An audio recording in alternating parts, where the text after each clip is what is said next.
if we take the next goal of molecular machines, here we're getting really into the terrain that Foresight was founded on. So we were founded by Eric Drexler and Christine Peterson on the book Engines of Creation.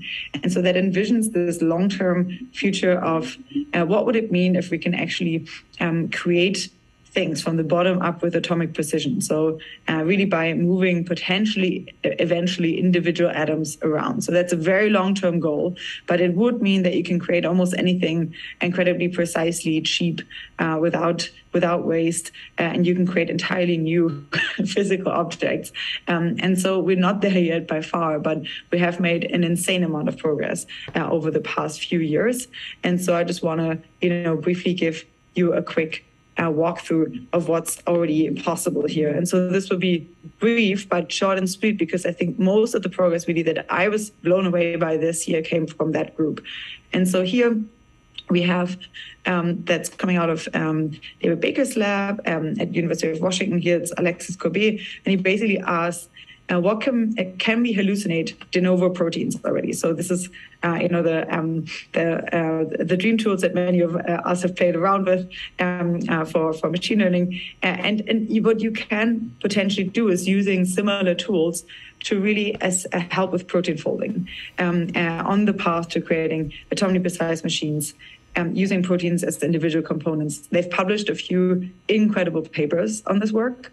It's really pure magic what's coming out of their lab recently, and that is really using kind of state-of-the-art Rosetta tools and others that come from the machine learning community now.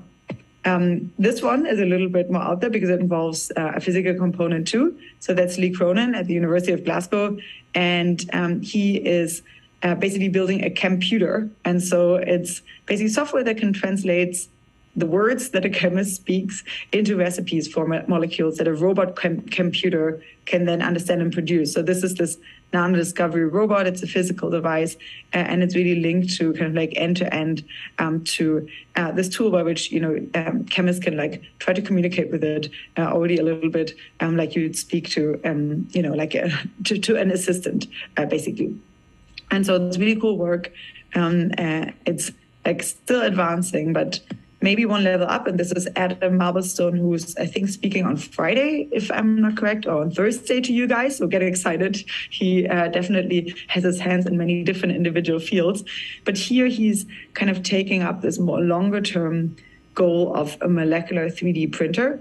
And so he's asking, what could it look like if we did 3D printing with Lego-like macromolecular building blocks and use self-assembly and motors that are based on DNA or protein origami. And so DNA origami is this new field that was spearheaded by Will Shi and a few others at Harvard and other organizations. And he's basically trying to see what would it look like if we take many of the individual components and pieces and put them together that people are already working on. And so this is his concept of molecular additive manufacturing. And so he's really proposing to create a molecular 3D printer that can print individual bits with greater and greater precision. So here we're getting much closer to the early goals of molecular nanotechnology, and it's really great work.